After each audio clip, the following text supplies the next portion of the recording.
A paz, irmãos, que o Eterno abençoe cada um e proteja. Mateus capítulo 26. Depois que terminou todos esses ensinamentos, Yahshua disse aos discípulos: Sabeis que dentro de 2 dias se celebrará a Páscoa, e o Filho do Homem vai ser entregue para ser crucificado.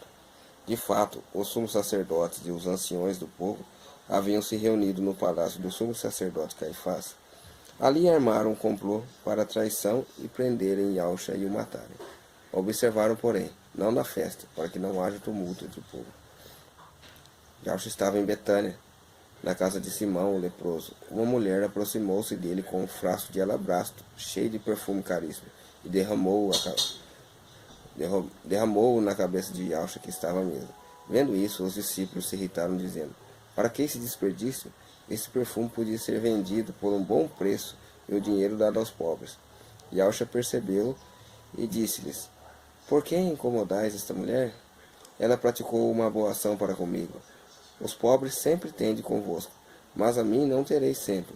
Ela derramou esse perfume no meu corpo em vista do meu sepultamento. Em verdade vos digo, onde for proclamado este evangelho no mundo inteiro, será mencionado também em sua memória o que ela fez. Um dos 12, chamado Judas Iscariote, foi ter com os sumos sacerdotes e disse: Que me dareis se eu vos entregar Yahshua? Combinaram 30 moedas de prata, e daí em diante ele procurava uma oportunidade para entregá-lo. No primeiro dia dos pães sem fermento, os discípulos aproximaram de Yahshua perguntando: Onde queres que façamos preparativo para comer a Páscoa? Yahshua respondeu: Ide à cidade, procurai um certo homem e dizei-lhe: O mestre manda dizer: O meu tempo está próximo. Vou celebrar a ceia pascal em tua casa, junto com meus discípulos. Os discípulos fizeram como Yahshua mandou e prepararam a ceia pascal. Ao anoitecer, Yahshua pôs-se à mesa com os 12. Enquanto comia, ele disse: Em verdade vos digo, um de vós vai me entregar. Eles ficaram muito tristes. Um por um começaram a perguntar-lhe: Acaso sou eu, mestre? Ele perguntou: Aquele que se serviu comigo do prato é quem vai me entregar. O Filho do Homem se vai, conforme está escrito a seu respeito. Aí, porém, daquele por quem o Filho do Homem é entregue, melhor seria que tal homem nunca tivesse nascido. Então, Judas, o traidor, perguntou: Mestre, serei eu? Yahshua respondeu: Tu dizes. Enquanto estavam comendo, Yahshua tomou o pão e pronunciou a bênção. Partiu e deu aos discípulos e disse: Tomai e comei, isso é meu corpo. Em seguida, pegou o cálice, deu graça e passou a eles, dizendo: Bebei dele todos, pois este é meu sangue, da nova aliança, que é derramado em favor de muitos, para a remissão dos pecados. Eu vos digo, de hoje em diante não beberei desse fruto da videira, até o dia em que convosco beberei o vinho novo no reino de meu Pai. Depois de cantarem o salmo, saíram para o Monte das Oliveiras. Então Yahshua disse aos discípulos: Esta noite todos vós escandalizareis a meu respeito, pois está escrito: Farei o pastor e as ovelhas do rebanho. Ferirei o pastor e as ovelhas do rebanho se dispersarão. Mas depois de ressuscitar, eu irei à vossa frente para a Galiléia. Pedro lhe disse: Mesmo que todos se escandalizem, eu jamais. Yahshua lhe declarou: Em verdade eu te digo, esta noite, antes que o galo cante 3 vezes, me negarás. Pedro respondeu: Ainda que eu tenha de morrer contigo, não te negarei. E todos os discípulos disseram a mesma coisa. Yahshua chegou com eles a uma propriedade chamada Getsemane e disse aos discípulos: Sentai-vos enquanto eu vou orar ali. Levou consigo Pedro e os 2 filhos de Zebedeu e começou a ficar triste e angustiado. Então lhes disse: Sinto uma tristeza mortal. Ficai aqui e vigiai comigo. Ele foi um pouco mais adiante e caiu com o rosto por terra e orou: Meu Pai, se possível, que esse cálice seja afastado de mim. Contudo, não seja feito como eu quero, mas como tu queres. Quando voltou para junto dos discípulos, encontrou-os dormindo. Disse então a Pedro: não fosse capaz de ficar vigiando uma só hora comigo? Vigiai e orai, para não caíres em tentação, pois o espírito está pronto, mas a carne é fraca. Yaush afastou-se pela segunda vez e orou: Meu pai, se este cálice não pode passar sem que eu beba, seja feita a tua vontade.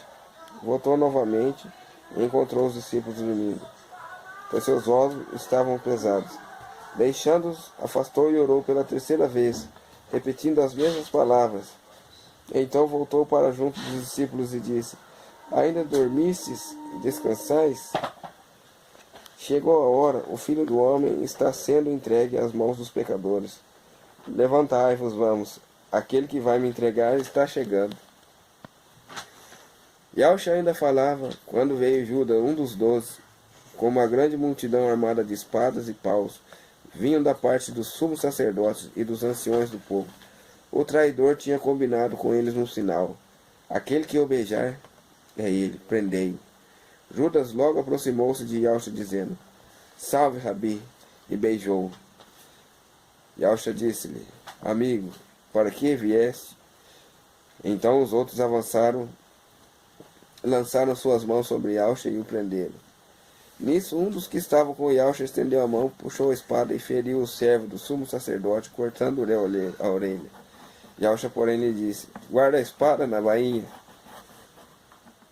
pois todos os que usam a espada, pela espada morrerão. Ou que pensais, que eu não poderia recorrer ao meu pai, que me mandaria logo mais de 12 legiões de anjos? Oh, Pai, aleluia! Mas como se cumpriram então as escrituras que dizem que isso deve acontecer? Naquela hora, Yaush disse à multidão: Viesse com espada e paus para prender como se eu fosse um bandido. Todos os dias no templo eu me sentava para ensinar e não me prendesse. Isso, porém, aconteceu para se cumprir o que está escrito nos profetas. Então todos os discípulos abandonaram e fugiram.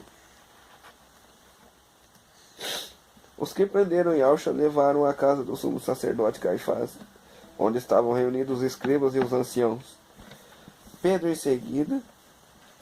seguia Yaush de longe até o pátio do sumo sacerdote. Entrou e sentou-se com os guardas para ver como terminaria tudo aquilo. Ora, os sumos sacerdotes e o sinédrio inteiro procuravam um falso testemunho contra Yaush, a fim de condená-lo à morte. E nada encontraram. Embora apresentassem muitas falsas testemunhas, por fim vieram 2 testemunhas que afirmaram: Este homem declarou: Posso destruir o santuário de Yahweh e construí-lo de novo em 3 dias. Então o sumo sacerdote levantou-se e perguntou a Yaush: Nada tens a responder ao que esses testemunham contra ti? Yaush, porém, continuava calado. E o sumo sacerdote disse: Eu te conjuro, pelo Criador vivo, dizem, se tu és o Messias, o filho de Yahweh. Yaush respondeu: Tu disseste. Além disso, eu vos digo que de agora em diante vereis o Filho do Homem sentado à direita de Todo-Poderoso, vindo nas nuvens do céu. Então o sumo sacerdote rasgou suas vestes e disse: Blasfemou! Que necessidade temos ainda de testemunhas? Pois agora ouviste a blasfêmia. Que vos parece? Responderam: É réu de morte. Então cuspiram no rosto de Yaush e bateram nele. Outros golpearam, dizendo: Profetiza-nos para nós, Messias. Quem é que te bateu? Pedro estava sentado fora do pátio. Uma criada aproximou-se dele e disse: Tu também estava com Yaush o Galileu? Mas ele negou diante de todos: Não sei de quem está falando. E saiu para a entrada do pátio. Então outra criada viu Pedro e disse aos que estavam ali: Esse também estava com Yaush o Nazareno. Pedro negou outra vez, jurando: Nem conhece esse homem. Pouco depois, os que estavam ali aproximaram-se de Pedro e disseram: É claro que tu também é um deles, pois o teu modo de falar te denuncia. Pedro começou a praguejar e a jurar: Não conhece esse homem. E nesse instante um galo cantou. Pedro se lembrou do que Yaush lhe tinha dito: Antes que o galo cante, 3 vezes me negará. E saindo dali chorou amargamente. Aleluia, Pai, bendita a sua palavra.